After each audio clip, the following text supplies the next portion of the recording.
Mag-live ka rin sa ano, Drew? No, I'm on YouTube. I can't multi-stream eh. Just one at a time lang. Hmm.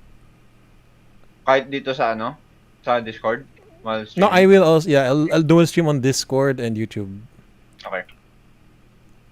Good. For those that who cannot attend.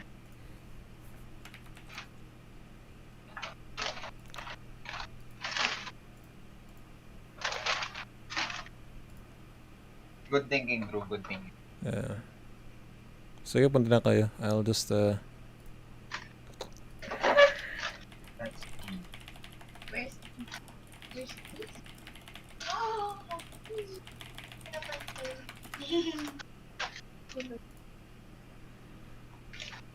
sige, Darth. Let's go. what is that? Ako naman yun. All right, guys. We'll be starting in a few. Wait, sige, Simon, sorry, you were saying something ba? Go ahead. No, wala. All right. So, if you look at the announcements, I also put the link of the. I'm streaming this on YouTube as well, and I will stream this on Discord in a bit, because I believe it's YouTube. I think I set it to 1080p, so you guys should have like slightly better quality and shit than if I streamed here on Discord. So yeah. Anyway, we'll just keep it quick. That's one of the reasons why it's on Discord. Future trainings will be hands-on. We'll be connecting to a server and all that. But it's better if you see it from my eyes first, so that you guys know what I'm talking about. So if you guys, you can either, if you can watch it on Discord, because I think it's real time. You try to watch the Discord stream now. The YouTube one, if you want better quality, you can also watch that. All right, so let's see here. Okay, how many do we have in this channel, including all of us? 1, 2, 3, 4, 5, 6, 7, 8, 9, 10, 11, 12, 13, 14, 15, 16, 17, 18, 20, 22. Okay, this is good. So this includes the 6 instructors we have in the server. All right, guys, let's start. So, guys, welcome to the first bootcamp basic training of the 612 Maharlika. I am SkyBloo. Background, I don't have a military background. I do this out of the kindness of my heart. And basically, our training is kind of patterned on certain clans, basic training, which is the basics of basics. So things like movement pa lang, how to crouch, how to prone. We'll be discussing that. It's also for, in the perspective of someone who is entirely new to the game. All right, so let's get started. First thing we'll be discussing, if you guys are watching, let me just pull up my manual here. Sorry about that. By the way, Jensen's is also broken, so that's also a reason why we're all not connecting to the server. Why this is going to be a Discord session. All right, so first of all, squad, first-person shooter, gone through some updates. It's been was it like 6 years old, I think, and now it's version 2.3. Tactical milsim and all of that. So a lot of game mechanics focused on careful planning and playing, and yeah. So basic mechanics. Let's start. Movement. So of course you use WASD to move. W forward, S backward, A strafe left, D is right. So when you move without holding down shift, this is running, what we call a combat pace. All right. You also have your walking pace. So walking pace, there is no walk button. The only way to walk here is to aim down the sights. So if you notice you are walking slower than usual, it is good when you have to, what do you call this? Like to secure an area really slowly. Next is double time, sprinting pace. You hold left shift while moving. If you notice, there's a stamina bar at the bottom. This is important because it allows you to stabilize your aim. So if it is near empty, once you exit sprinting, your weapon will be swaying a lot. And once you do empty that stamina bar, you won't be sprinting a lot faster. You can only sprint forward, just in case you guys didn't know. Okay, crouch and prone. So crouch, left control. If you guys didn't know, you can use a hold to crouch here on the settings and game menu. Personally, I do not like to do a hold to crouch in case I need to look at the map for a longer period of time. Crouching, more accuracy, slower movement. Z, prone, of course, best accuracy, slowest movement. You can combine both with guns up. So if you do crouch and then you aim down the sights, you'll be slower than crouch walking. You'll be even slower. The same goes with proning. Although your weapon will be shaking a lot. Now take note that while you're proning, you can use your weapon to fire, even though it looks like you can't fire it in a good position. The accuracy is not guaranteed there. All right, so again, first your stamina, the white bar on the bottom, once it is like halfway, once it turns white, you can use it to stabilize your aim by holding down left shift. So if you guys see this, see that your aim is pretty stabilized. All right. So what happens if what happens if you try to stabilize your aim and it's it's empty, your stamina bar? We'll get to that in a bit. About sprinting, so a standing sprint uses the least amount of energy. It gives you about 20 seconds of sprint. A crouching sprint will give you slightly more energy expenditure, so it's gonna be faster. You'll use up stamina faster. And then sprinting while prone wastes your stamina bar the fastest. So if you look at this, look at the stamina bar, it only takes 6 seconds to drain your stamina. So be careful when you are like sprinting while prone. So again, if you take a look at this, I'm going to be aiming the gun while the stamina bar is empty. Look at that shake. I can't even stabilize until, actually when it turned orange, that's when I can stabilize. All right. So again, if you're thinking about, like snap shooting, like if you're being chased by an enemy, you need to make sure at least that you have at least 1/4 of stamina before you can like stabilize your aim. Recovery from sprinting to regain your stamina, you can either stand. It'll give you maybe like 12 seconds for recovery. If you run, it'll be slower. It takes about half a minute. And then the fastest way to recover your stamina is crouching or proning. They give the same rate of recovery. It's going to be like 10 seconds. Crouch walking or crouch running will give the slowest amount of recovery in stamina. So take note of that. And while you're prone, whether you're aiming or not, it will not recover your stamina. So see this? It's not going to recover your stamina when you move while prone. All right, next, we have leaning as well. So you can do this using Q and E. There is a setting here. You can hold to lean if that's your thing. Personally, I don't do hold to lean. So again, Q and E. This is useful for peeking corners if you need to. Take note, guys. I've seen this in scrims, right? Not many people are aware that if the barrel of your gun is near to the wall, the barrel will be pointed down. So right now I'm using my fire button. It's not firing. So at least if you need to peek through a wall, make sure your gun is up. Wait, hold on. Yeah, so make sure your gun is up. So that's when you know that it can be fired. So lean.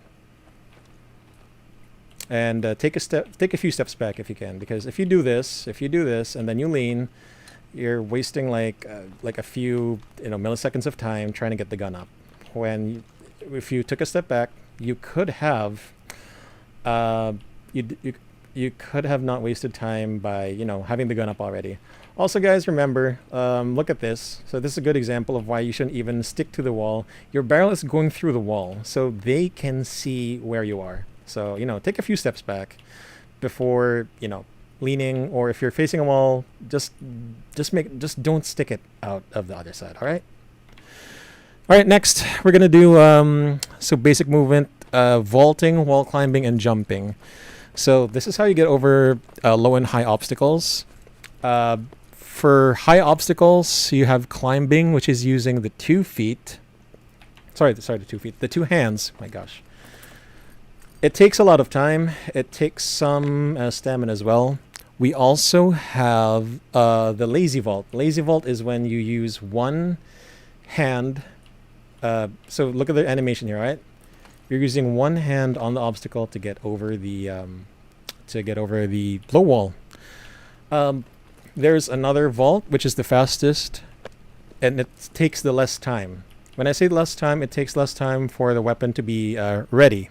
Because obviously when you're vaulting, you cannot fire your weapon. So how do you do this fast vault? So look at this, all right? Look at my hand. It will not let go of the gun.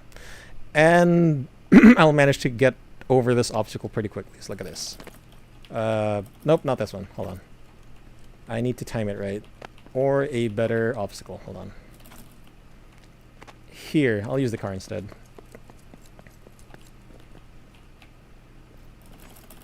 See? So, my hand didn't let go of the gun. And this is important because you see this one... Hold on. You see this one-handed vault? It actually takes more time before your weapon gets ready rather than this the step-up vault, rather. So...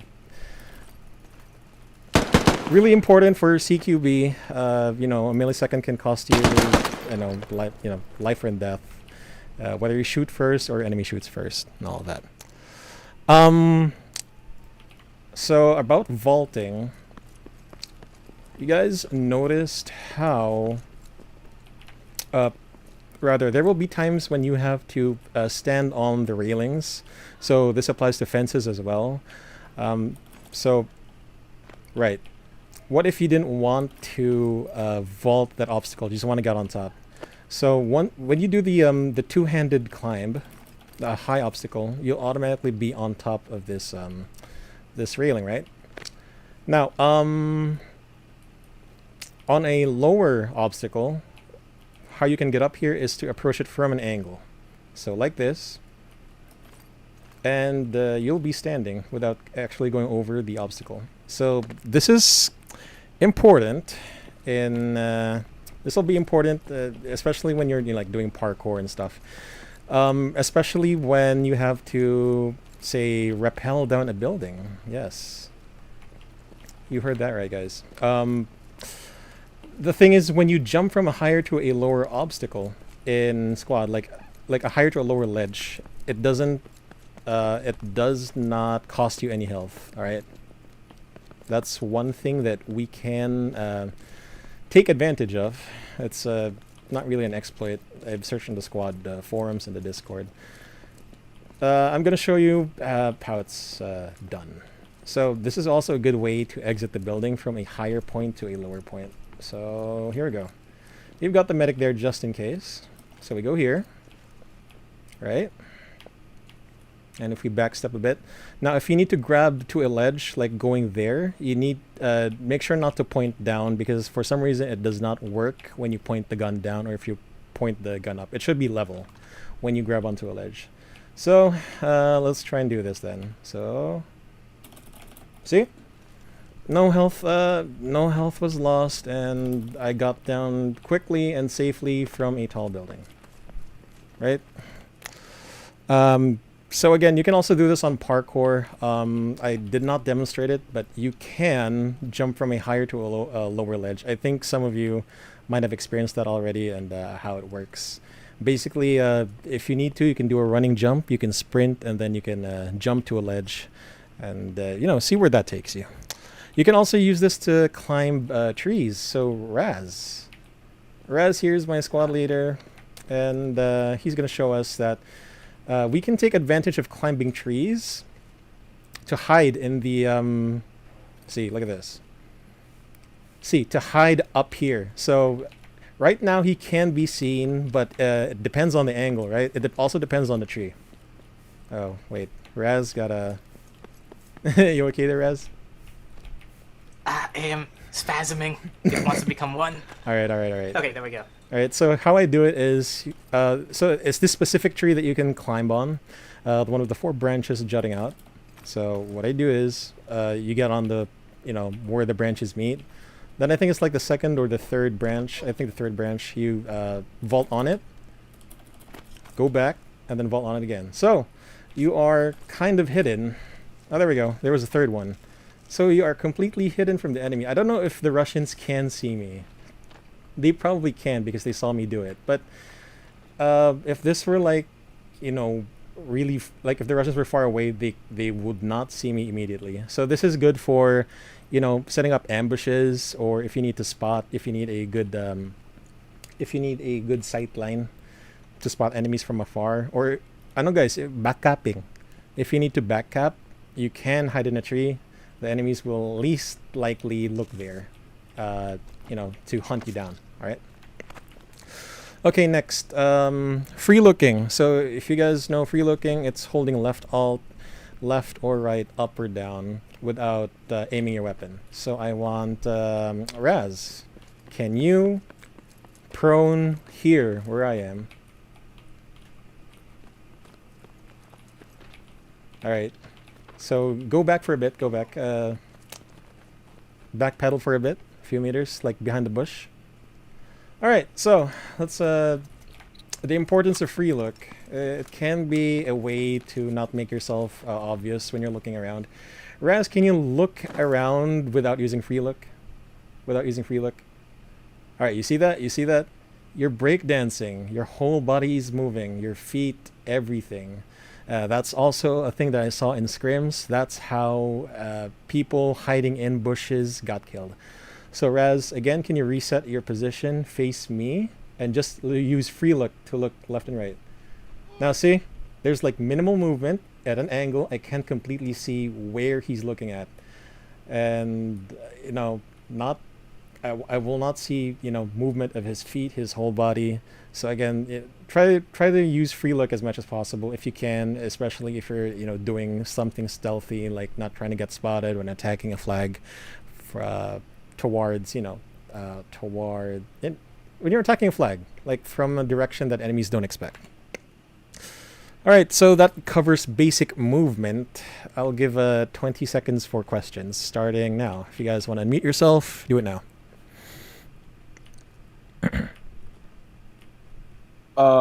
What's the distance of a full sprint? Distance of a full sprint, that I have not figured out. All I know is I only measured it in seconds because, I measured it in seconds because, the terrain, it's undulating. I didn't consider that, but yeah, that's a good point, Hez. I'll try to find out. Any more questions?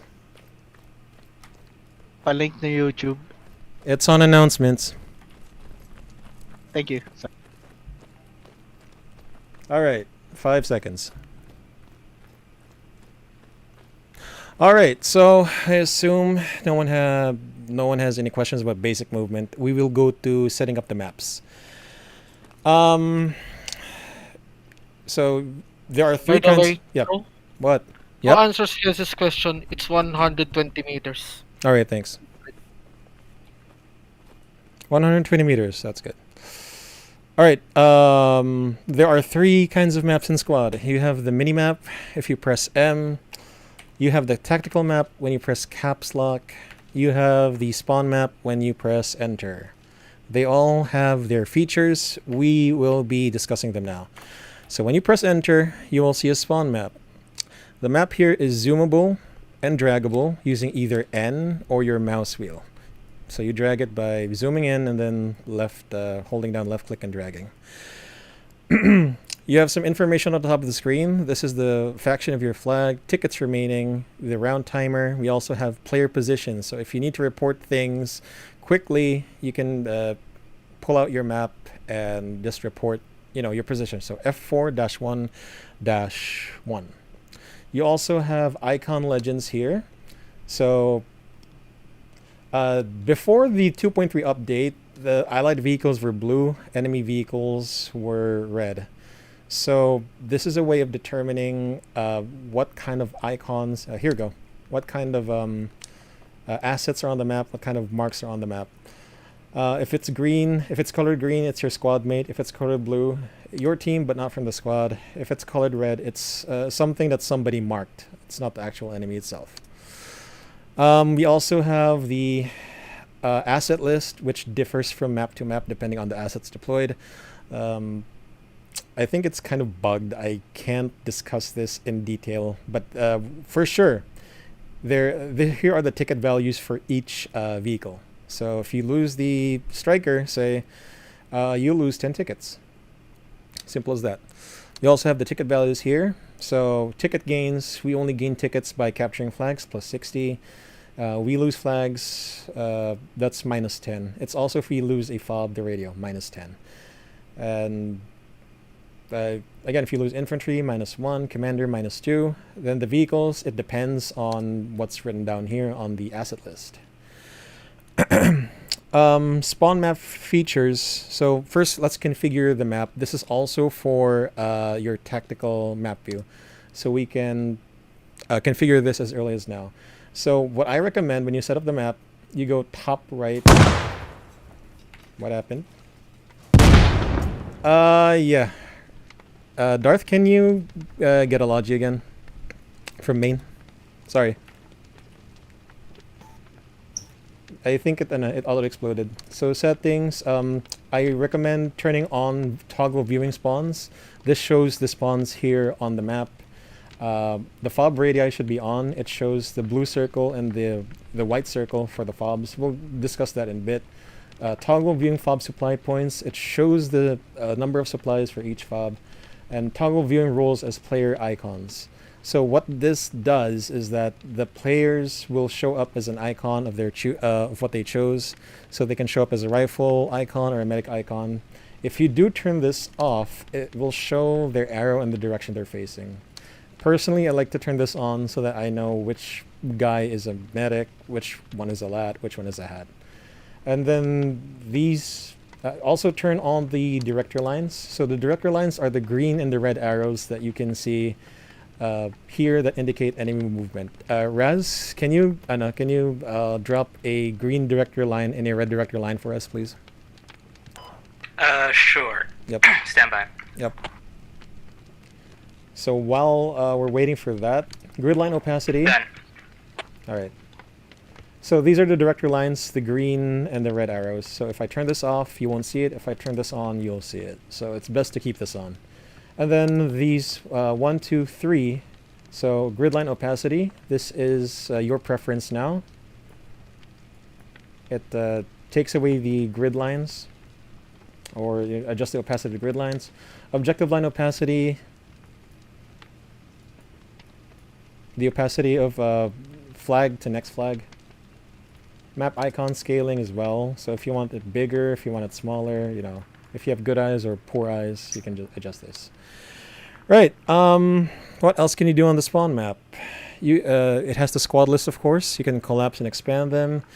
You can highlight the squad so that you know where everyone is. Or you can highlight a certain member of a squad by left-clicking on them once.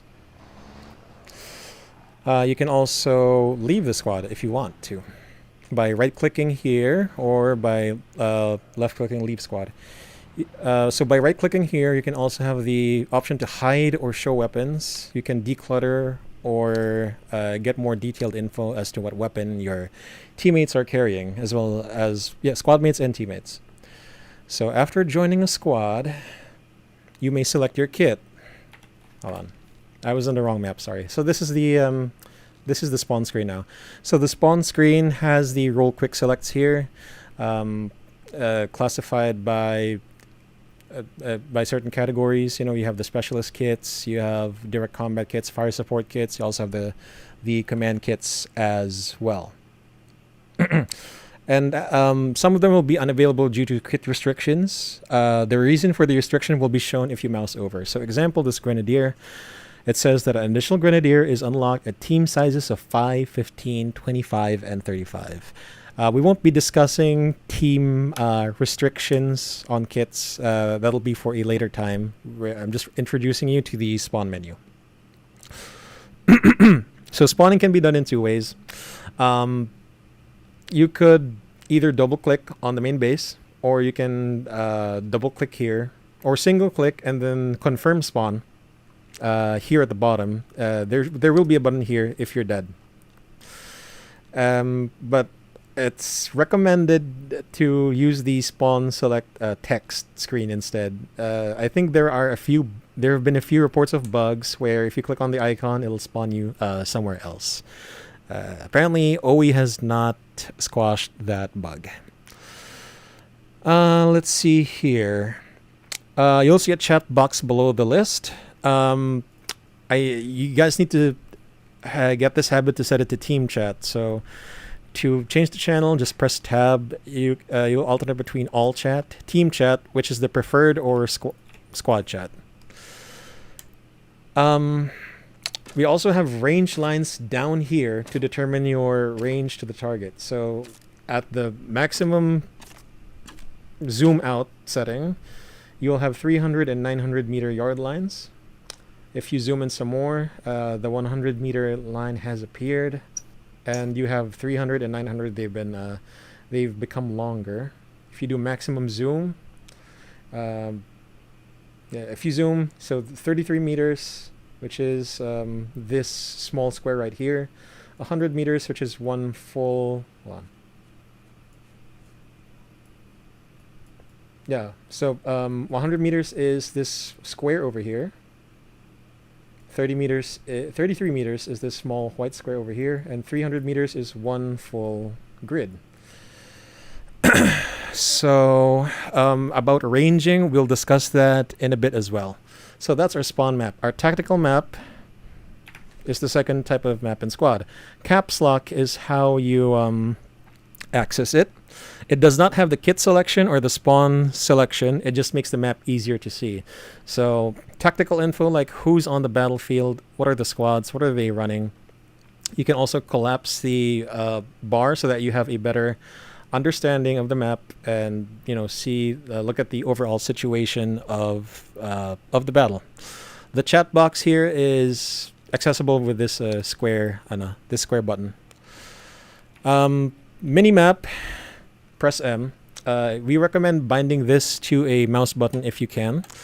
The minimap, you cannot drag it. You can only zoom it by the mouse button or the letter N as in November. All right. So that concludes our map settings. So we have any questions for map settings? I would like to add in. Okay, go.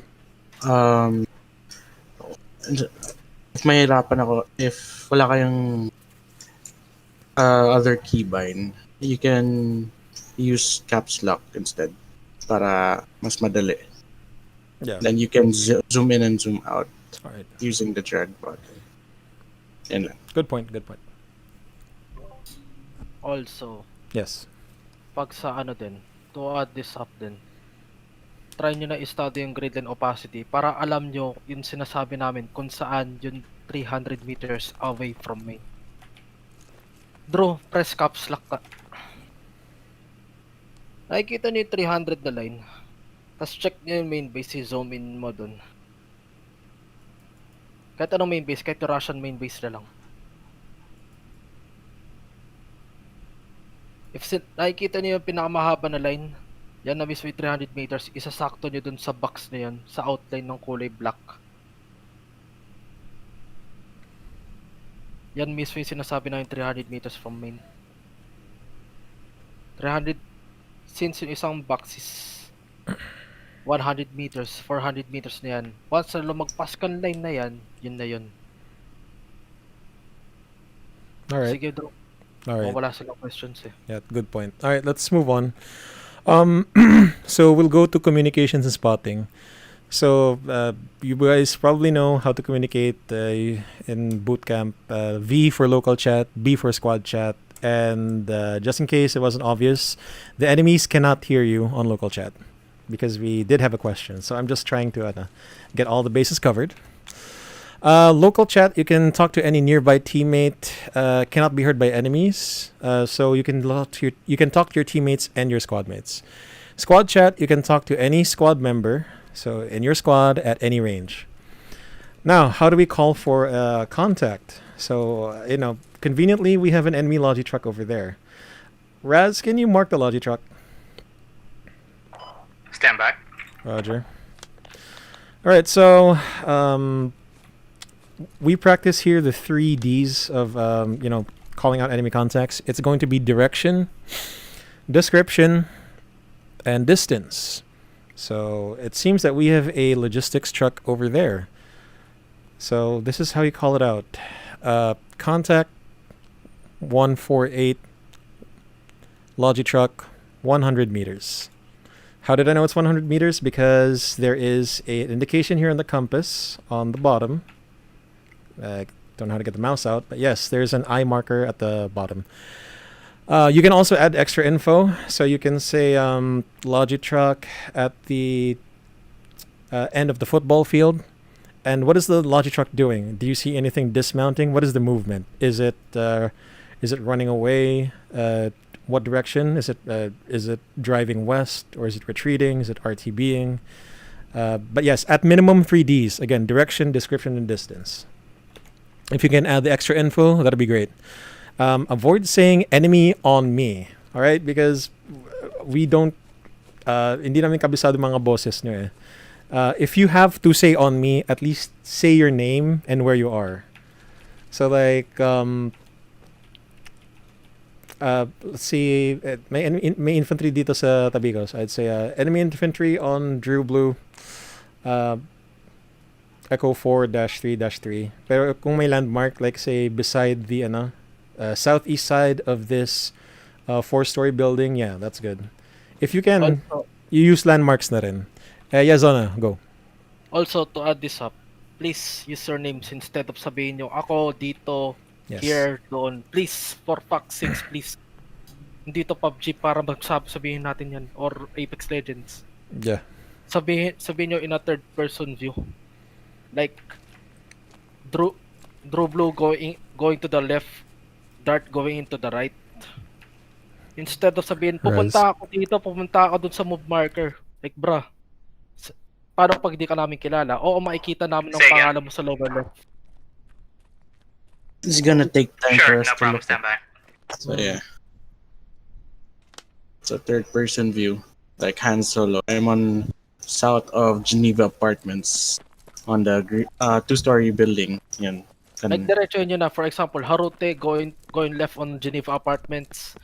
Pati, if tatawagin nyo yung bearing, if sasabihin nyo 050, please, sabihin nyo, contact bearing 050, Yazono's position. Hindi yung sasabihin nyo 050 kasi kung sinabi nyo 050, magtataka yung makakampi nyo. Kasi magkaiba kayong position yun, sa iba titingin yan. Ang example niyan nung nasa convoy. It's better na Where do you want siguro na your position and general direction na lang, northwest, south or west, ganun na lang kasi it helps kasi kaysa Sorry, I can barely hear in you over degrees. Hans. Stand by. Let me up your volume. Ayan. Main Basta highway, make you it said. short and Okay. concise lang. Make it short and concise as much as possible. How's that? Huwag kayong magmamahaba sa radio kasi as much as possible we need to enforce radio etiquette para hindi mahirapan ng squad lead nyo at yung commander nyo kakarinig ng squad comms mismo. Mm-hmm. If magkalapit kayo, please, mag local voice kayo. Magkatabi lang kayo. Para kayo nag-messenger nun, magkatabi na kayo nun. Para tayong tanga nun. Yes. Sa squad comms naman, please, kung naka-fire team leader kayo, fire team leader lang sasagot sa squad comms unless necessary na talaga. So, ayun. Bro, continue mo na. Alright. Those are good points raised by Yazona and Hans. Again, just keep it concise, keep it brief. kung dito you don't need to exercise proper grammar. Even if you did caveman talk, dude, we're fine with that as long as we get the idea. All right. Another way you can help out the team is offset callouts. So halimbawa, I saw a helicopter down this road din sa Rotonda. Just saying lang there's a helicopter. So offset callouts is calling out enemies without using yourself as a point of reference. So halimbawa, you can say na the helicopter is northeast of you, diba? Pero your whole team is like north of you. So if you can, try to make the effort so that your whole team knows. Enemy helicopter east of squad lead. Para at least, diba? Since your whole squad is here, they don't have to like look up where you are on the map and then like triangulate pa yung position ng suspected enemy contact. Kasi everyone is near squad lead, they know that it's just east. All right. Offset callouts. You can also, if you don't have a visual with the vehicle, but you can hear it, you can also call that out. Say that you can hear a vehicle to the south, to the west, to the north, to the east. That's fine. Lalo na sa map na to on Narva, you'll hear vehicles, but you won't see them because of the urban nature of the map. What else pa?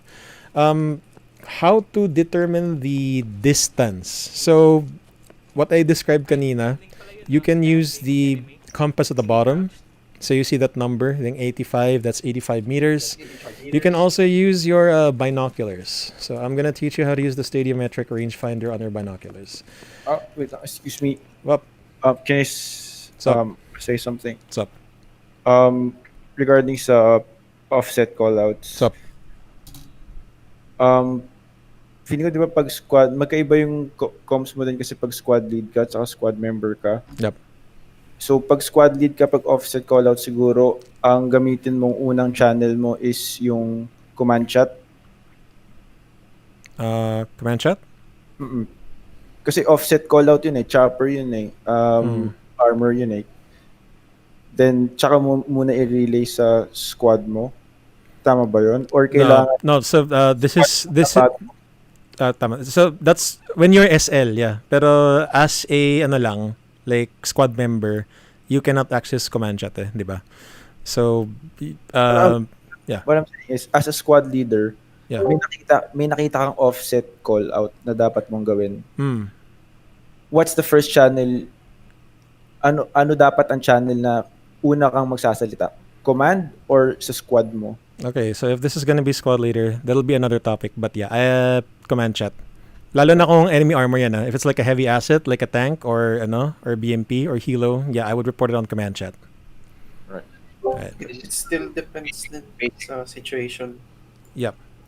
Pati, Kung may nearby kang friendly na squad lead Yeah. or squad. Yeah. Pati Kung bago yung kayo- squad mo lang yung nasa vicinity. pati bago kayo mag-call out mismo, i-verify nyo muna kung anong exact na vehicle. Yes. I swear to God, pag sinabi nyo Bradley ang tank, ewan ko na. Yeah. No, seriously, there were times na, yeah, that's right. Yazan has a point. And the scrims I saw when there was a time na a BTR tried to engage a striker, pero Abrams pala yan. Yung nakita niya. Bago kayo mag-call out, i-verify nyo muna kung saan mismo yung pinakakalaban. Kung maling info yan, madadala yung kasama nyo. Legit Sure. yan. Siguro you guys can check it on the, if you press caps lock, yung allied vehicles and enemy vehicles, nandun naman yung mga names. Yeah. Sa vehicles. Yan lang.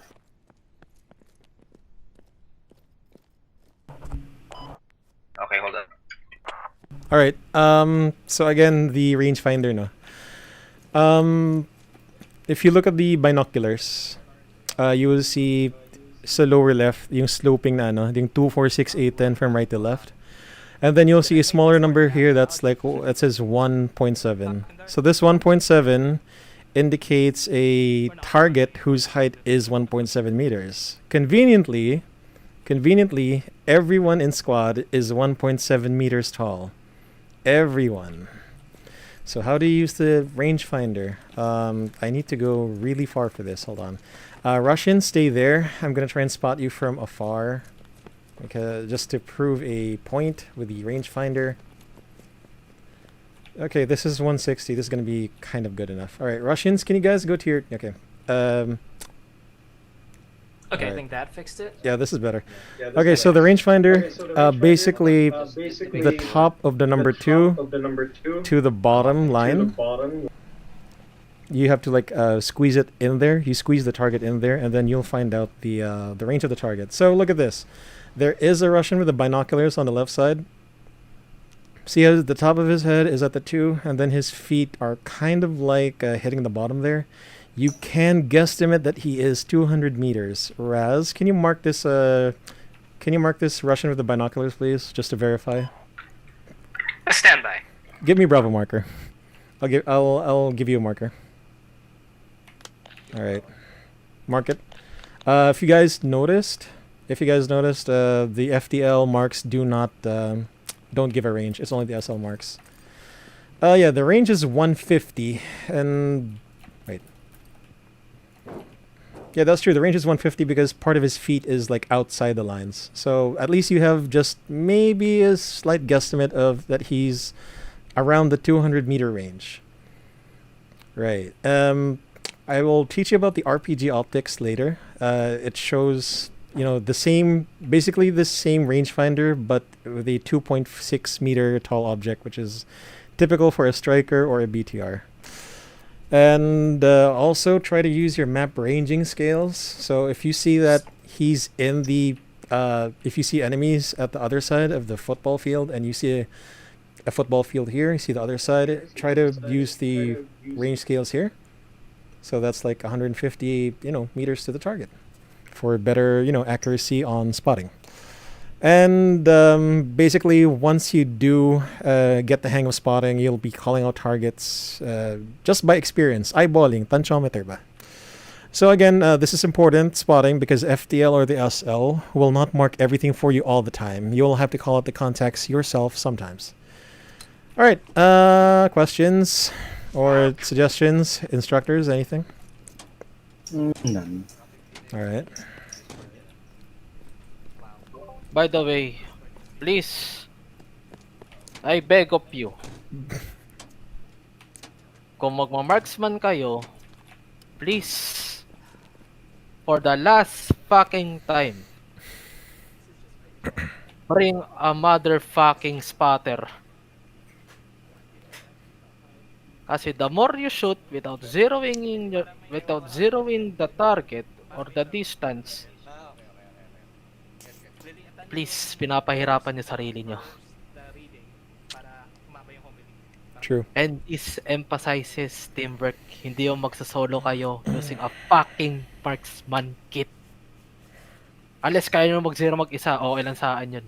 But please, if hindi kayo sanay mag-zero in or di nyo ma-find yung distance, magdala kayong spotter. Kahit medic yan, kahit rifleman yan para may extra ammo kayo. Yun lang naman. All right. Again, and good point by Yazono there regarding marksman. We will discuss that later if you have time. All right, so no questions about spotting and range finding. We'll move on to basic vehicle operations. So, I have a question. what's up? Since I don't memorize all the vehicles, I usually use APC, IFV, and BT. Is that fine, or do we need to know each and every vehicle? I mean, it is an advantage if you knew what vehicle specifically that you spotted. If you can distinguish it by their engine sounds, even better.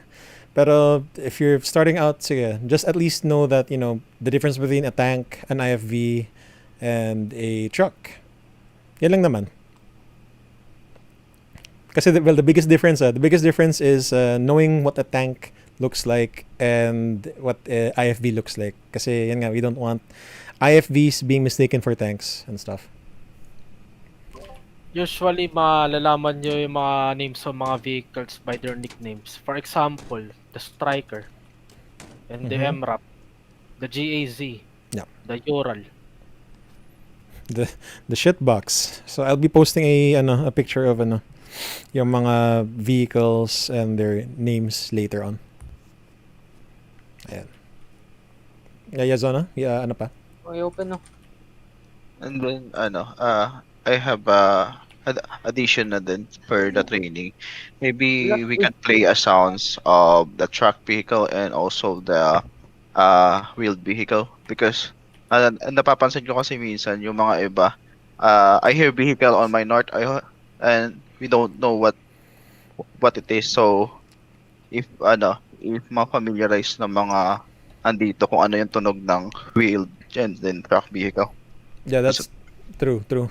I was gonna cover it in another training session, yung advanced training.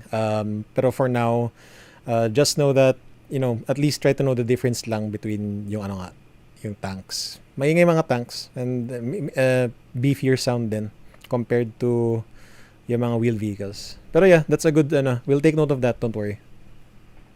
thank you. Alright. Sige. as long as it sounds extremely heavy and very large, that's a tank. True. And if it's not and if it's paano ba sabihin to? If parang Logitruck yung sound niya o kaya parang Logitruck but beefier sound, probably an IFV. True. Pero malalaman mo kung trucks kapag may naririnig kang clanking sounds mismo sa mga wheels niya. You can also hear squeaking. It sounds like a squeaky, this occasional squeak you'll hear if it's a tracked vehicle. So yun lang. That's what I noticed. Then pay attention to that. Yeah, that's right. Okay, so questions, 10 seconds, 9, 8, 7, 6, 5, 4. Sure. Yo. Hello? Yeah. Yung kanina, regarding the sniper, hindi ako sniper, but the spotter, can he create the range? Diba SL lang? So, what will the spotter do? If yung kanina nakikita mo naman yung binoculars si Drew, 'di ba? Yun. Ranging. Okay. I see. That's the purpose of the binoculars. You find the range for the spotter. Oh, copy. You don't depend on marks. Legit, in real life, ma-apply nyo din yun sa real life nyo. Pag na-determine nyo kung ilan yung mga meters mismo. Yeah. Question po pala. Go. Let's say, yung enemy na ginagamit mo, na nakikita mo sa binocular is standing prone. Can we use objects as a bearing for the range instead of the player itself? So that's a good question. If it's prone, iba na talaga. And yes, so guys, using objects, so landmarks, no? Tama ba yung idea ko? You can use landmarks to point it. Exactly. So here's the thing, guys. So recall what I said about the 3Ds. So direction, description, and distance. Again, there's the extra info that I said that you could add.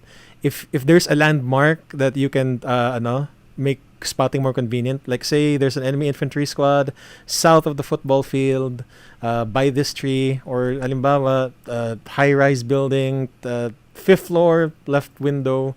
Yeah, you can do that. Para actually mas preferred ng landmark eh. Pero yes, tama. Alright, so let's move on to guys, basic vehicle operations. So basic vehicle operations na hindi kailangan ng crewman so non-armor. Things like, we'll just discuss the truck for now. Okay, so for basic vehicle operations, you will need to know, of course, what kind of vehicle the squad lead wants you to claim or where to go. You'll need to do a bit of research on that. I'll try and post a picture of the vehicles. Most importantly, the trucks, no? Kasi usually this is what we bring into battle. We have the transport truck, which doesn't have supplies, and there are no supplies on the flatbed on the back of the truck. The Logi truck, on the other hand, has the supplies. So before you claim a vehicle, make sure it's the correct vehicle. So first, vehicle claiming. So this vehicle has already been claimed, no? Kasi you can see that it has our squad number there, and it's colored green, so you're in the same squad. But basically, at the start of the game, diba, you would claim the truck, press F to claim, tell the squad leader that you're claiming it, he'll approve it, of course, and then you can get in the truck. You cannot get inside or interact with enemy vehicles. Okay. So once you get inside, you may change positions in a vehicle using F1 through F11. So F4, F5, F6 up to F11.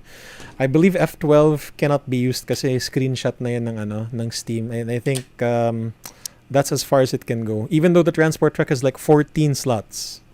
And I think the helicopter has too, if I'm not mistaken. Usually, ang armored vehicles like IFVs and APCs, F1, F2, F3 is reserved for crewman kits, all right? Usually, there are some kasi na F3 you can get in the vehicle without a crewman kit. All right, so let's see here. Let's go to F1 driver's view. So engine start and mounting up. So we have yung speedometer dito. We also have the yung gear, so naka-neutral siya by default. We also have the hull status of the vehicle. So kung white, that's good. Yellow, bad. Then if it becomes red, then red you're dead. You also have the angle of the vehicles, if it's pointing upwards or downwards, or if it's tilting left or right. Siguro to give you a better orientation of where the vehicle is heading. Like if you're uphill, you have to hold the gear down. You have to hold the gear in place so that it can go uphill. Pero we'll discuss that later. You also have the icons here, engine parts. So right now we have an engine that's crossed out, and we have a gear icon, which is actually a wheel. It's a wheel kasi akala ko gear yan dati. So this indicates the health of the vehicles. So kung nagtataka kayo kung bakit mabagal kayo or hindi nag-start yung engine, at least check nyo yung vehicle parts sa baba, yung icons. Alright, so let's see. The parking brakes, you can set it by holding down spacebar. If you see the red parking brake icon sa baba, you notice that it has been deployed. And also if your vehicle is moving, and try to see if the parking brakes are set. Kasi may mga times na papasok kayo, okay naman yung engine, okay naman yung wheel, but we're not moving. Bakit? Naka-parking brake pala. So just one tap of the space bar will release the parking brake. Alright, so you guys know this already. To turn on the engine, hold E. And then the vehicle will come into life. So let's take a drive just to for the driving mechanics. So WASD, of course. W forward, S is brake, and then reverse kung nakastop ka. A and D for left and right. Turning speed depends on how fast you're going, what vehicle you're using, and siguro what the terrain is like as well. When going uphill, I can't demonstrate this to you right now kasi medyo flat yung There's a part there on Narva na you can go uphill, pero we'll save that for another time. You can hold the gear down. All the bali automatic transmission ang mga vehicles sa squad. Now you can hold down the gear by holding shift, left shift. Contrary to popular belief, it does not make you faster. Yes, may nagtanong if left shift makes you faster. Maybe in a way on uphill, pero if you're on flat ground, no. It's just to hold the gear down. So, tingnan nyo, I'm holding down left shift, naka gear 3 ako. One thing about squad is that vehicles do not suffer collision damage. So it can be used to bring the vehicle into a complete stop if you need to dismount very quickly. So, yan, ganon. So if you need to dismount quickly, you can crash it into a car and nothing will happen to you. The helicopter, of course, has collision physics, but we'll talk about that some other time. Remember not to dismount when the vehicle is moving fast to avoid injury or incapacitation.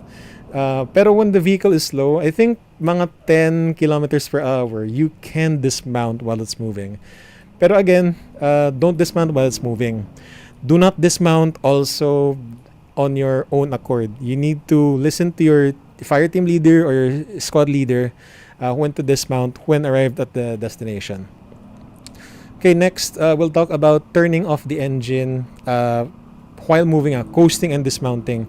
So killing the engine by holding E and using the speed of the vehicle to cruise into the cap zone is a stealthy tactic. It allows you to get close into the cap zone without being heard. So halimbawa, we're going to Geneva Apartments, palapit na kayo sa cap zone.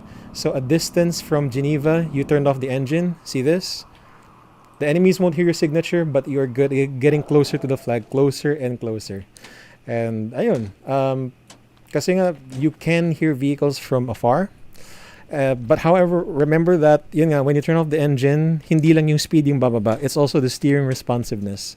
For some reason, your speed goes slower when you turn off the engine here in squad.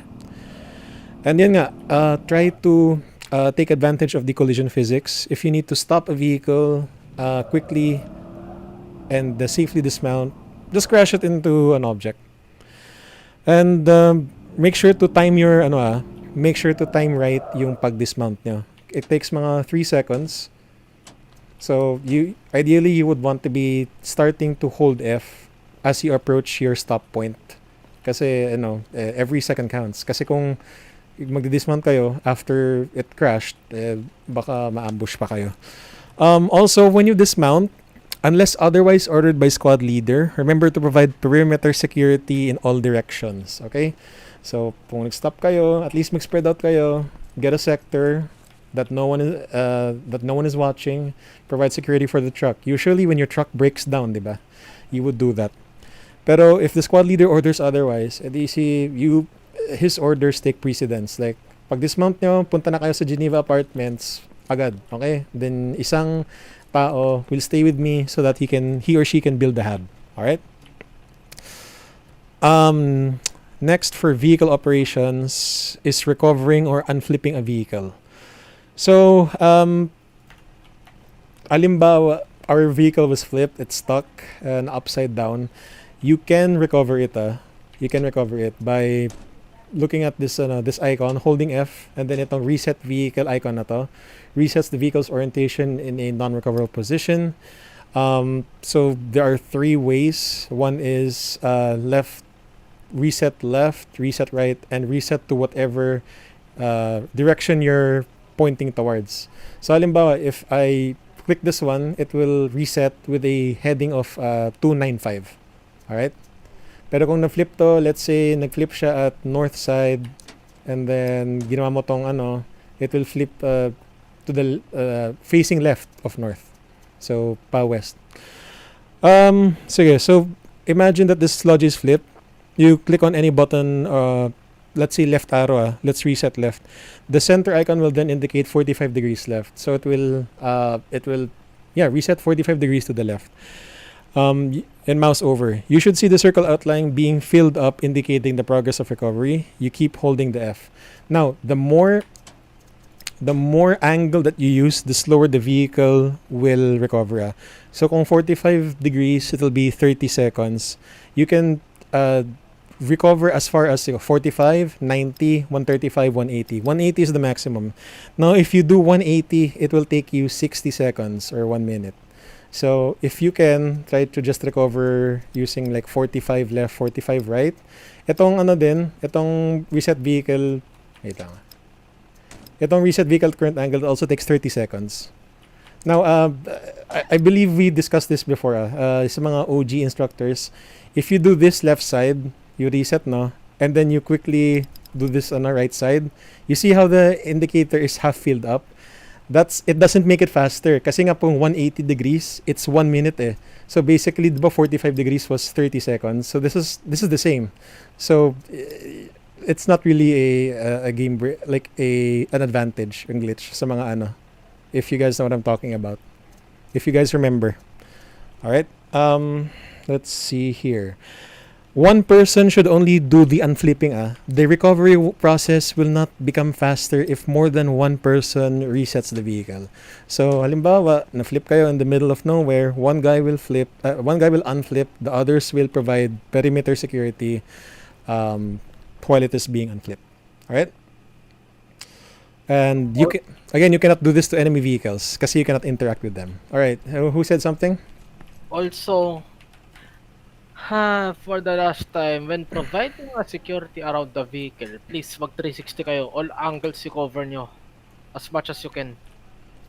Kasi Alright. kapag isang angle lang ang tinignan nyo at na-flank kayo, ewan ko na kung ano mangyayari sa nag-flip ng vehicle. Right. Basta check all angles as much as you can. Right. Head to cover. Yun lang. Alright. Alright, so that does it for recovering. So another thing that you can do, a game mechanic, is rearming. For vehicles, of course, you can rearm at vehicles provided they have ammo. If you see the red bar here, that's your ammo supply inside the vehicle. You can rearm at also ammo bags and ammo boxes. We'll discuss that later. So to know how much ammo you need to rearm yourself fully, you need to scroll through your weapons. You see the rearm cost on the upper right. So right now it's indicating 0 because yun nga, I haven't fired my weapon. Let's try to fire out of let's try to throw a frag grenade. So see, a frag grenade costs 10. So that's how the rearm cost is. It's gonna be 10 na rin to rearm the whole kit. Let me fire off one round na rin. One magazine pala.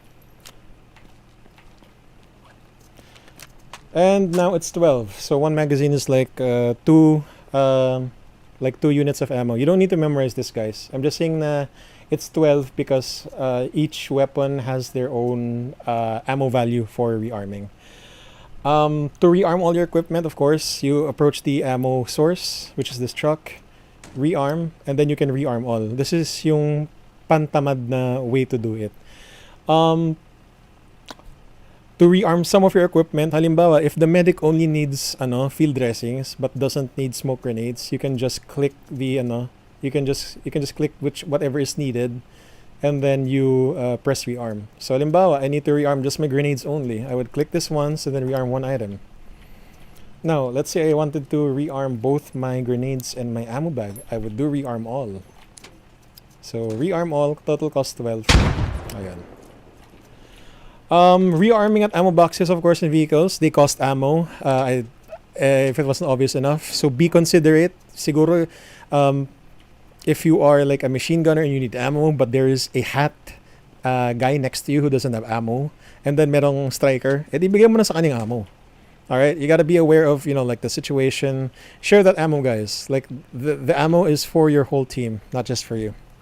Also, to emphasize that one, please, ayoko na sabihin for the last time, pero please lang, huwag kayong mag-TK kapag kinuha nila amo nyo. Sirahin nyo lang amo nun pag tinike nyo. Pati eto pa, kung alam nyo lang may striker sa gitna ng kalsada at kinakailangan nila ng amo o kaya ng mga explosives mismo, ibigay nyo agad sa kanila kasi mas kailanganin yon. That applies to build supplies. Kunwari, may tangke sa harapan nyo at kailangan na gumawa ng tow missile, ibigay nyo sa kanya. Huwag nyo sila ititib kill. Kasi ginagawa nila trabaho nila para ma-save yung din technology nyo. Hindi sa pagiging considerate, pero it wins the game. So please. At kung marksman kayo at di nyo kailangan ng ammo, please wag kayo mag-rearm all. Pati kung madaming wounded, mag-rearm kayo ng bandages muna. Prioritize yung mga wounded. Hindi nyo i-rearm all na kukunin nyo yung mga ammo ng baril na mamatay din kayo. Please, disiplina na lang. Practice natin yun hindi mag-rearm all.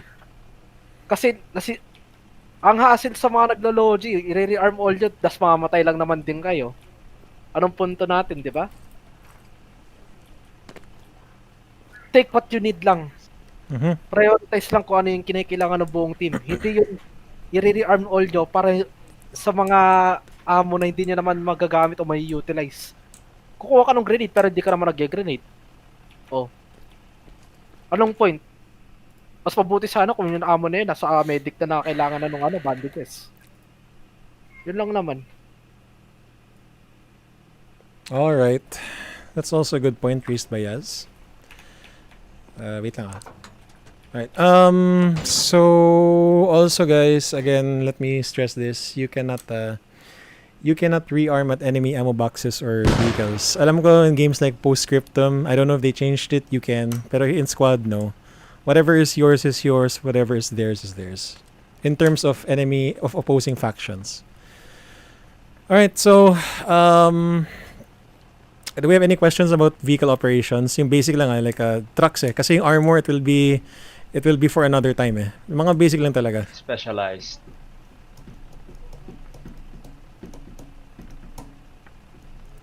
All right, 10 seconds. Oh, Regarding the... what's up? Sige. No, what's up? Regarding the dismounting from lodges, can the driver call out like 3 seconds or the timing, like before they reach the destination? That's So that yeah, that's actually a good idea. That's actually a good idea so that they know when to dismount. Actually, dapat ganun talaga yung protocol eh. Before you arrive at your destination, sabihin nyo na agad kung ilan seconds kayo magdi-dismount.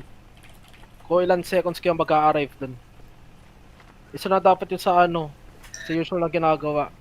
Like kunwari, arriving in 5 seconds para mag-ready na yung mga tao, hindi yung magpa-fuck around ng pag-free look. So yun na yun. only that. Thanks. All right, that's a good point. Good question. Okay, a few more seconds and then we'll go over to continuing basic vehicle operations, but it's a general game mechanic which is changing kits naman. Okay, so all right. You can also change your kits at the vehicle. There are vehicles that you can change into the whole kits here on the selection screen, and then there are vehicles na crewman lang ang pwede. Popular example, of course, is the trucks and the MRAPs, and the tanks as well. You can only change to crewman kits. So if you look here, again, it says crewman kits nga, and then you can change to a crewman. Again, it's important kasi they're the only people, aside from engineers and sappers, who can, and pilots as well, who can repair the anything, repair anything basically. And yun nga, you also need to check if there is ammo in the truck so that pwede kang mag-switch ng kit. So ano ba, crewman, I don't know what it's called. I don't know what's minus 95. Baka 95 lang yan. Yan nga, before you change the kit. I think there's a system na in squad na 80% of the value ng kit mo will be refunded. Pero yeah, we'll discuss that na lang at a later time. Basta the only thing you need to know is you need to know if there's ammo in the truck before you switch. So again, I said there were other vehicles that you can use to switch kits. Again, helicopters and IFVs, as well as kahit hindi siya vehicle, ammo boxes. So if you look here at the striker, you have role selections here. So yun nga, this is basically an in-game illustration of yung sa spawn screen. So you can select everything here. You'll see that they have you'll see that there's mga the ammo cost. So you need to make sure that if you're switching kits, you need to make sure it's available and it has ammo. And actually, na yun ko lang na-gets yung minus. Okay, so here's the thing if you switch to say 5th to squad leader, sabihin lang natin 15 ammo will be taken away from the striker. However, if you switch to something like lead crewman, minus 45, apparently 45 ammo will be deposited to the striker as you trade in your kit. So yes, that's a new thing pala in version 2.3. Right. So that's it for changing kits. Repairing a vehicle. So vehicle parts like engines, tires, and tracks can be damaged. For armor, even turrets and ammo racks can be damaged as well. So only certain kits nga can repair vehicles. You got sappers, crewmen, pilots, and combat engineers. Especially the combat engineer who can repair faster. So let's switch over to a crewman kit. And Raz and Darth, can you guys blow up the tires here? The sappers don't have their repair kit. I'm sorry.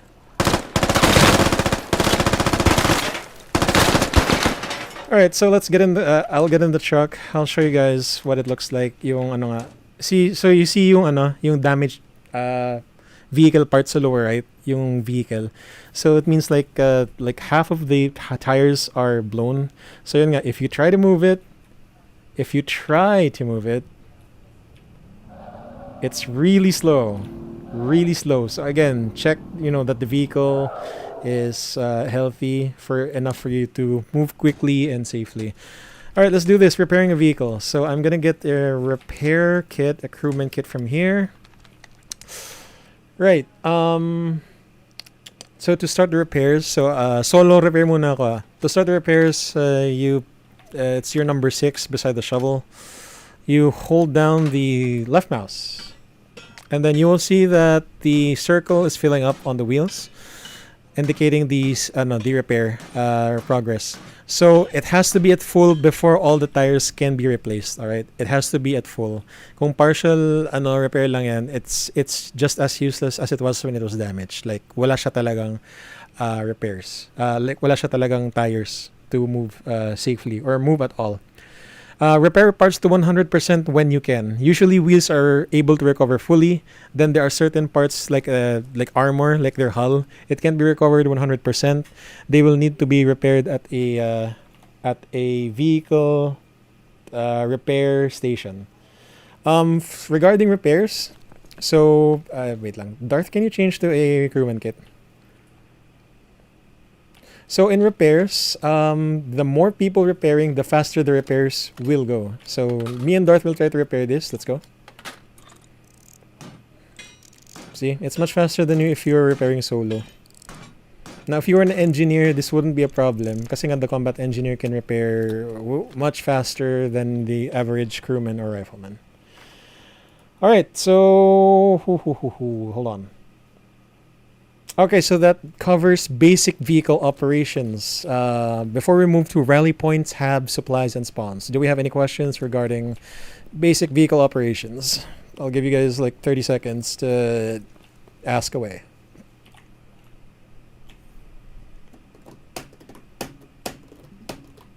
Question. What's up? If you're a driver, do you repair faster or no? If Since you're the driver. no. Like if you're like inside yung F1. No. Crewman. Crewman kit, yeah. No. So no, he doesn't. Oh. Only the engineer repairs faster. Diba? It's kind of weird, but yes, the engineer has a magic ability to repair faster. Okay. All right. Any more? 20 seconds.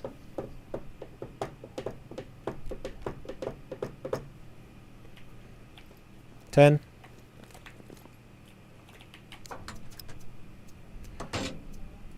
All right. So yes. Did someone ask a question? Question lang. Go. Why is it that you need more people for a crewman squad lead crewman kit for a rally as compared to a regular squad leader rally? If you mean why, only why? only Owi can answer that. It's a game. It's a game mechanic. It's a game mechanic. Okay. Yeah. We'll cover like mga SL, requirements in a separate module for those who are interested in like fire team leading, squad leading. But yes, if your guy is an infantry squad leader, you only need one person and one squad mate to drop. I think like both a rally and a fob. Not really sure. Anyway, we'll discuss that in the future. Sige. So 10 seconds for your last question. 9, 8, 7, 6, 5, 4, 3, 2. Okay, let's move on to rally points. So rally points are spawn points that can be deployed anywhere on the map. Almost everywhere. Only same members of a squad can spawn at a rally. The requirements is one infantry SL, so that's going to be Raz. One squad mate between 8 meters. If you are a non-infantry SL kit, like crewman, I think you need 3 more for a total of 4. And then you need no enemies, but no enemies within 50 meters, all right? No enemies within 50 meters. If SL attempts to put one down, there will be a 2-minute cooldown to put down a rally. So I'm going to go to Raz, and he's going to drop a rally. Drop it. And that's a rally. So after the rally has been placed, look at the spawn screen map. You will notice that your rally is indicated on the map in the list and as a yellow flag symbol with your squad number on it. Again, squad mates, not teammates. So if someone's from another squad, you cannot drop radio. So you know how squad leaders ask you one on me. It's because they will need to drop a rally. You can only spawn as a wave every 60 seconds. Every 60 seconds on the rally. Rallies may be squashed or eliminated by having any member of the opposing team being 30 meters within it. So any one member, only one enemy in or outside a vehicle is needed to disable a rally. So with that said, where are my Russians at? Russians, can you guys come closer? Alright, so Russians, come closer to us. Raz, can you put 30 meters from the rally? Can you mark it somewhere? Alright, Russians, come closer. So this is the Russian contingent. So within like 30 meters, hold on. See, there, 30 meters, it's gone. Just like that. So you know that when the rally's down, they're at least 30 meters. So again, this is some people are confused about when the squad leader needs to put down a rally, no enemies within 50 meters. But when the rally is put down, it can get squashed at 30 meters. Again, when they are in a vehicle or when they are dismounted. Rallies may then be picked up again by a squad leader. So if a squad leader loses a rally, they may rearm at an ammo source. So again, riflemen, we'll talk about this in a bit. Their roles are really important, not just for supplying the team, but for supplying the squad leader with ammo just in case, with the ammo bag. All right, Russians, thank you. Can you go back to your truck now to the south? Thank you. Thank you for participating. We'll talk about FOBs, HABs, building, and supplies. So a FOB allows us to build a spawn point for rapid deployment called HABs that can be placed almost anywhere on the map, with some restrictions, of course. FOBs allow construction of ammo boxes. Ammo boxes allow you to rearm or change your kit, so long as the FOB has supplies. He's AFK, isn't he? Yeah, go ahead, Go ahead, Darth. Go ahead. All right. FOBs also allow construction of important assets like weapon emplacements, defensive structures, and vehicle repair stations. So here are the requirements. You need one teammate from any squad. Any squad. It doesn't have to be your squad mate. You need one SL with an SL kit and a logistics vehicle nearby. I'm not sure about the range. I think it's about 20 meters for the Logi truck. The helicopter has even more. The helicopter needs even more range so that you can put one down. 30. 30, yeah, okay. So here we go. So again, guys, when you dismount from a Logi, there should be one guy assigned to the SL so that he can drop a FOB. So let's say we dismounted. Raz is gonna drop the FOB. And that's our radio. So you are in range of the FOB automatically, since you were there when he put down the radio. Right. So. Sir, I have a question, sir. Yes. Could you? What's the difference between the big circle and the fob radius? So I was gonna explain that. Okay, sorry. Hold on. Hold on. Okay, so by default, the fob radio is fully healthy as shown by the full blue bar on the top left. That full blue bar means it is healthy. You'll also see the number of build supplies and ammo supplies with the yellow hammer and the red ammo icons respectively. You will also see a spawn inactive text, meaning that a HAB has not been built or is disabled. We'll talk about that in a bit. So this is the question, right? On the map, the fob is centered by two circles on the map. So again, this is why I wanted you guys to put fob radii on, so you can see the blue and the white circle. All right, here we go. So the blue circle is 150 meter radius. It indicates where the supplies can be dropped or pick up, as well as where assets can be built. You have a white circle of 300 meters as well. This is where other radios cannot be built. This is like so that the radios aren't spaced together, to answer that question as well. All right, so once you've dropped the fob, we drop the supplies. A fob is primarily supplies by logistics, vehicles, helicopters, and trucks, or even the techies. So to build assets and repair vehicles at repair stations, you need the yellow supplies. For the ammo supplies, it's for rearming ammo crates and rearming vehicles at repair stations. So to drop the supplies, you hold F and click the fob icon. The unload construction supplies, yellow for the build supplies, ammo supplies, the fob icon with the red ammo icon. Right? So just like this, you just hold it down. Conversely, if you need to load back supplies, you click on the truck icon depending on which supplies you need to have loaded back. So note the amount, I got in by accident, sorry. So note the amount of supplies in the vehicle, in the here in the menu, and the amount of supplies in the fob. So here. So listen to your squad leader as to how much of a specific supply he or she needs. Basically, sometimes we do 600 ammo and 600 build, because 600 build is enough for 1 hab plus 1 ammo box. And, you know, because your squad leader might need to use the truck again to build another hab somewhere. So, again, guys, you know how the radio needs a nearby logi truck to drop?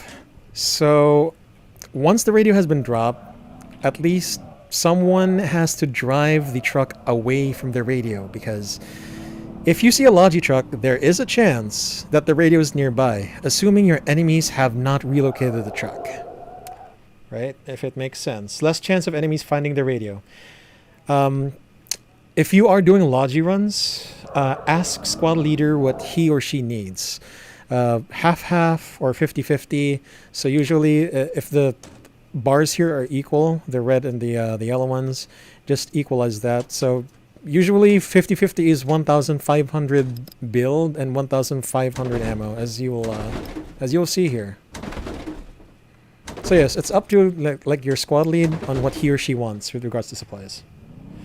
All right, so with that said, let's go ahead and do some building by dropping. Let's say I just want 600. So you can see 600 on the top left, and then 600 ammo on the top left as well. So building in general and habs. A few people should be ready to follow SL to build assets. The rest will provide security, or wherever the SL is ordered his squad mates to be. So, Raz, can you kindly drop a hab in the middle of the road? Even though that doesn't happen in a real match, just for training purposes. Oh, there we go.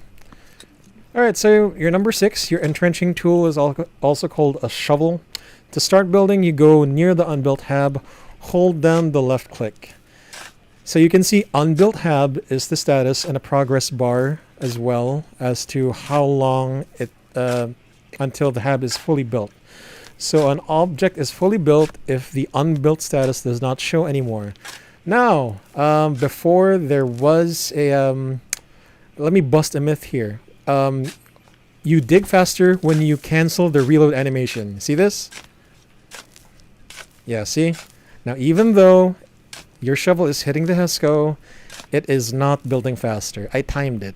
If you do this, it'll take you like more than a minute to complete the hab. If you just hold down left click, it will just take you the fastest amount of time, 40 to 50 seconds, something like that.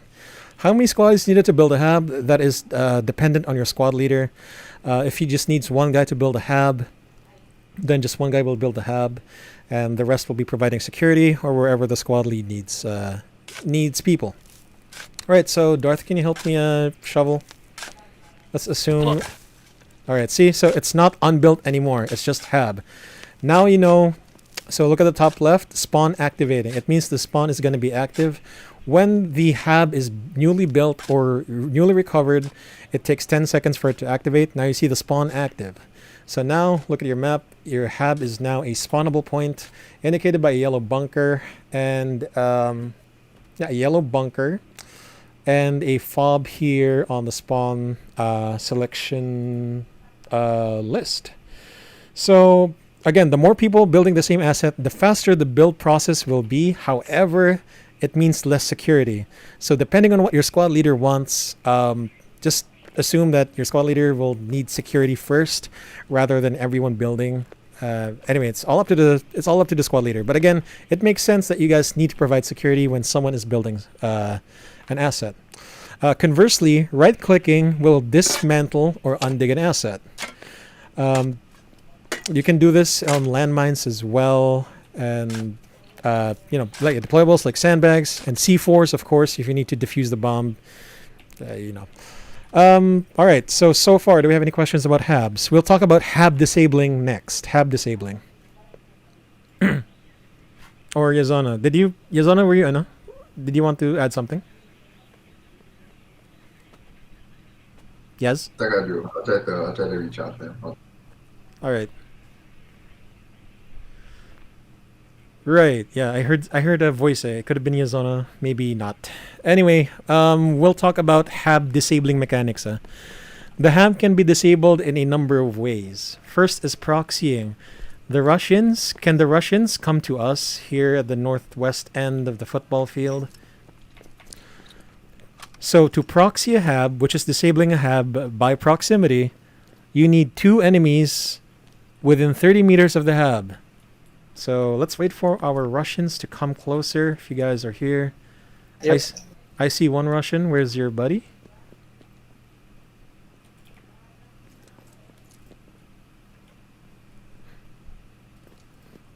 I see. So it's an SL and his subordinate. Alright, so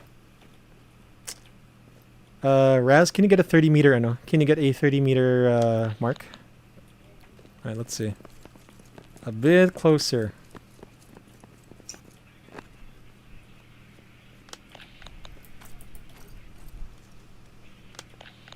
Alright, are they here already? Russians? Yep. Alright, that's one Russian. I need the other one. That's 2. What do you mean that's 2 already? 2, 3. No, there you go. Now. Wait, 3? Can one Russian go outside of the zone? Did they update the no again? Maybe is it 3 now? No. They No, just it's didn't. Oh, they get just. within 30. All right. So there we go. So now you see that the spawn is under siege. Now you see that the HAB is unspawnable. It is marked with a red cross. This can be resolved by either the enemies dying or being further than 30 meters. So if you drive them away, either alive, dead or alive, preferably dead, a 10 seconds delay of spawn will commence. So Russians, kindly get the hell out of here. All right, there we go. So the spawn is now activating. Again, a 10-second delay for the spawn to activate. And here we go. Our spawn is active again. However, be aware that it might be being camped by the other team. The second way to disable a HAB is to partially undig or unbuild the HAB. So I need a shovel to right-click, please. It will show up only as a white icon. So let's get this unbuilt. Darth? Or what happened? And the Russians, can you guys... Oh, wait, no. Russians, stay out there. Stay outside, Russians. Wait. Okay. Yeah, let's just unbuild this, and then I'll tell you guys what's up. So again, spawn under siege when within 30 meters.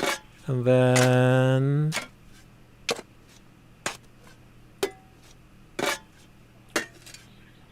Alright, so now it's unbuilt hub. The spawn is now inactive.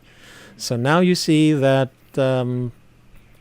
it appears only as a white fob icon, if you guys can see it. I don't blame you guys if you can't. I'm blocking it. I'll get out of the way.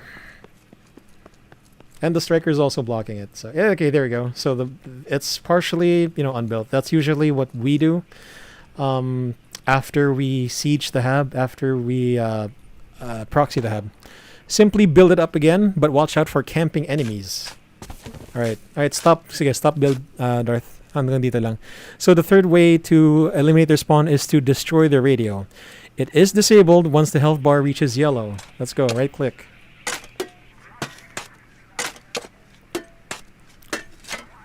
This is gonna take longer.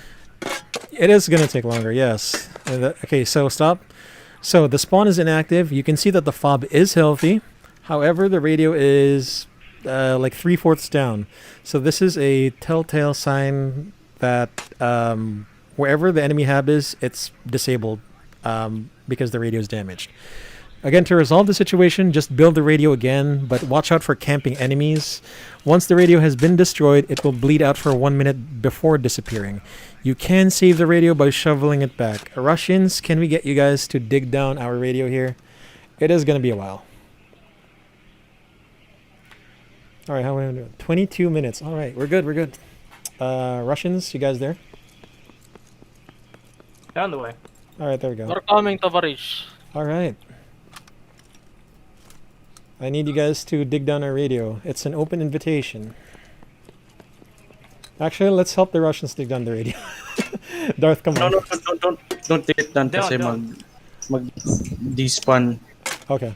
No, dig it down until half lang. And then, kayo na bahala. Alright. So once you guys dig it down, just move away. I'll try and build it back up.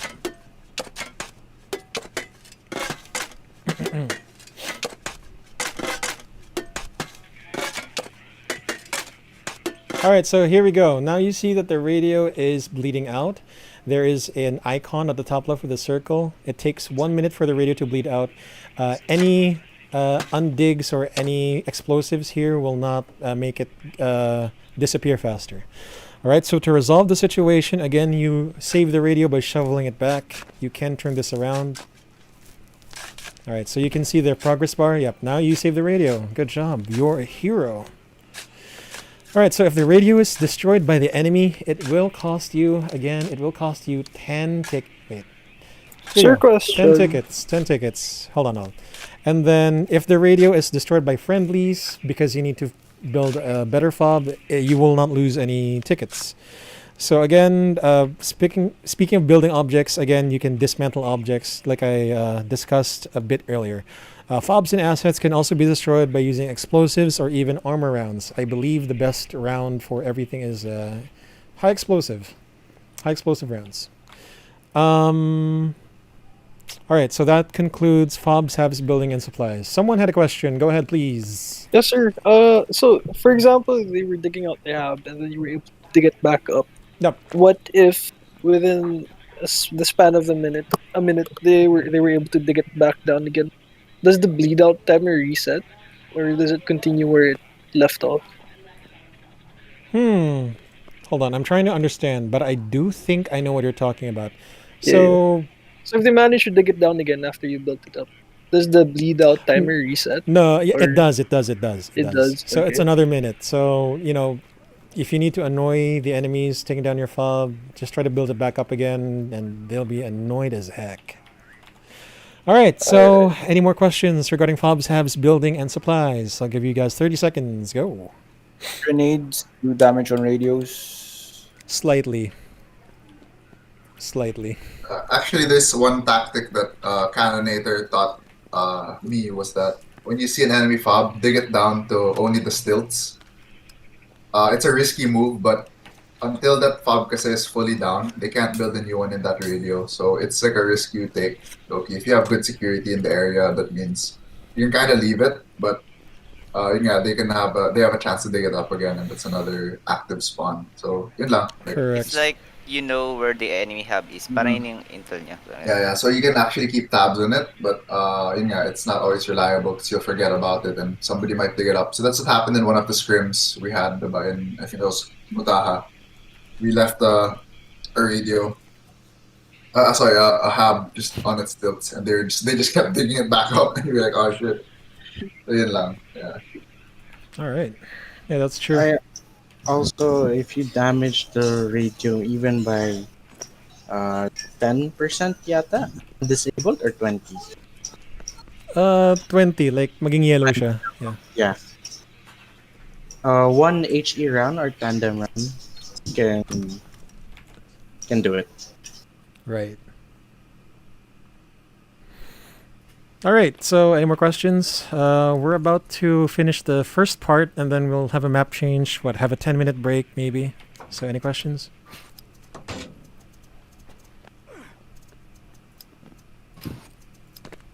By the way, regarding sa hub na gagawin yung stilts lang, applicable siya sa public matches, pero pagdating sa mga scrimmages or any any competitive matches, they'll try to recover it as much as they can. Or hell, they'll undig it down and place a new hub. So it's best to destroy the radio talaga. Right, right. Or if you can just half dig the radio, and well, it depends on the strategy na. So like, if putting a radio there doesn't allow the enemy to get a better radio down, you know, it depends na lang on the situation. But yeah, as much as possible, try to get the radios down. It's 10 tickets for them. Eh. Every ticket will count talaga. All right. Questions, comments, suggestions, or just questions? Violent reactions. Yes, violent reactions. All right, give you guys 10 more seconds.